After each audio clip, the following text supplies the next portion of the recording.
صلو علی الحبیب صلی اللہ تعالیٰ علیہ وآلہ وسلم۔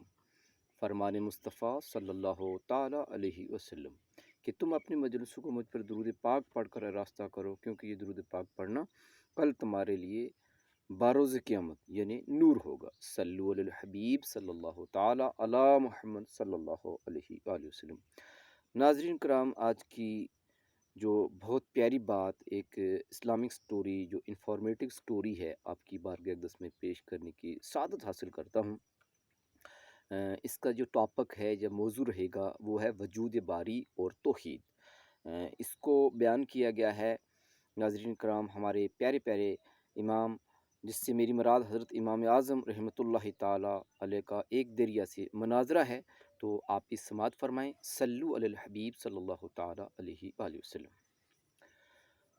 ہمارے امام حضرت امام اعظم رضی اللہ تعالیٰ عنہ کا ایک دریا خدا کی ہستی کے منکر سے مناظرہ مقررہ ہوا، اور موضوع مناظرہ یہی مسئلہ تھا کہ عالم کا کوئی خالق ہے یا نہیں۔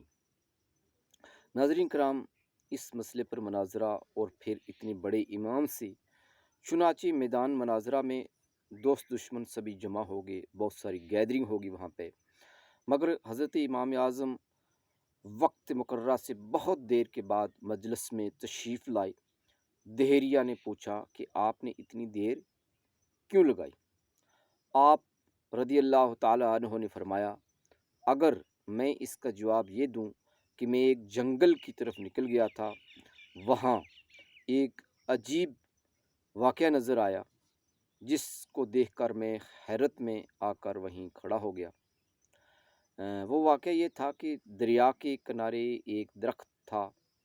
دیکھتے ہی دیکھتے وہ درخت خود بخود کٹ کر زمین پر گر پڑا، پھر خود اس کے تختے تیار ہوئے، پھر ان تختوں کی خود بخود ایک کشتی تیار ہوئی اور خود بخود وہی دریا میں چلی گئی، اور پھر خود بخود وہ دریا کے اس طرف کے مسافروں کو اس طرف اور اس طرف کے مسافروں کو اس طرف لانے اور لے جانے لگی۔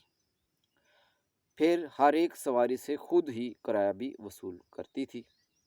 تو بتاؤ، تم میری اس بات پر یقین کر لو گے؟ یعنی کہ یہ بات امام اعظم رحمۃ اللہ تعالیٰ علیہ نے اس دیریہ کو بتائی، جو کہ وجود باری تعالیٰ اور توحید کا منکر تھا۔ صلو علی الحبیب صلی اللہ تعالیٰ علیہ وآلہ وسلم۔ ناظرین کرام، چلتے ہیں کہ آگے دیکھتے ہیں کہ مناظرہ کس طرح سے اپنی منزل کی طرف چلتا ہے، اور حضرت امام اعظم رضی اللہ تعالیٰ عنہ کس طرح سے وجود باری تعالیٰ اور توحید کے معاملے میں اس دہریے کو قائل کرتے ہیں۔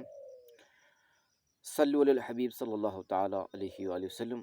دہریے نے یہ سن کر ایک کہکا لگایا اور کہا، آپ جیسا بزرگ اور امام ایسا جھوٹ بولے تو تعجب ہے،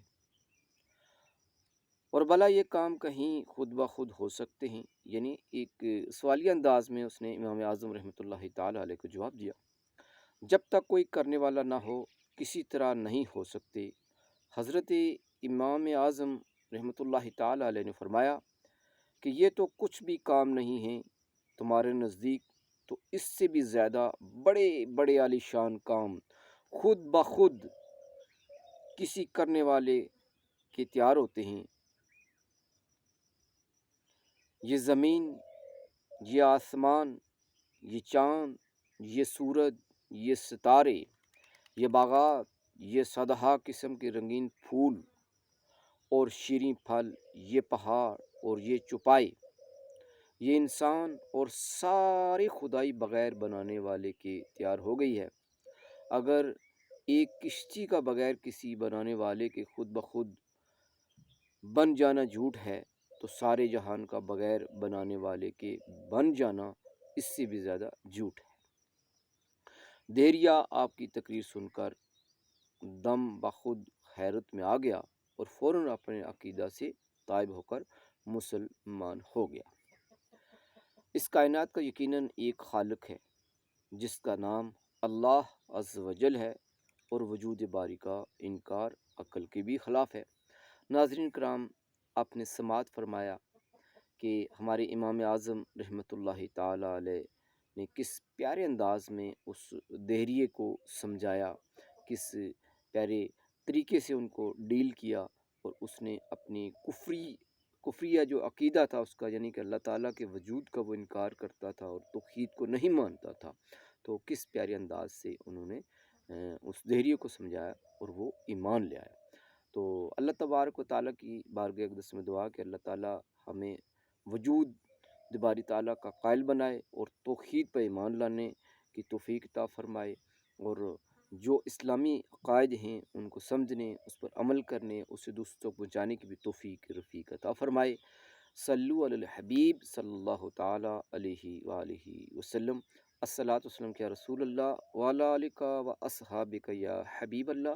الصلاۃ والسلام یا نبی اللہ وعلی آلک و اصحابک یا نور اللہ۔ ناظرین کرام، آپ کی بارگاہ اقدس میں ایک گزارش ہے کہ آپ ضرور ہمیں کمنٹ سیکشن میں جا کے یہ رائے دیں، ہمیں بتائیں کہ آپ کو ہماری جو بتائی ہوئی باتیں ہیں یہ کس طرح لگتی ہیں، ان کو کس طرح سے بہتر امپرومنٹ کیا جائے، کس طرح ان کی اصلاح کی جائے، اور آپ کس طرح کی باتیں چاہتے ہیں، اس سے ہمیں یہ پتہ چلتا ہے کہ ناظرین کی بارگاہ میں ہم کس طرح کی بات پیش کریں۔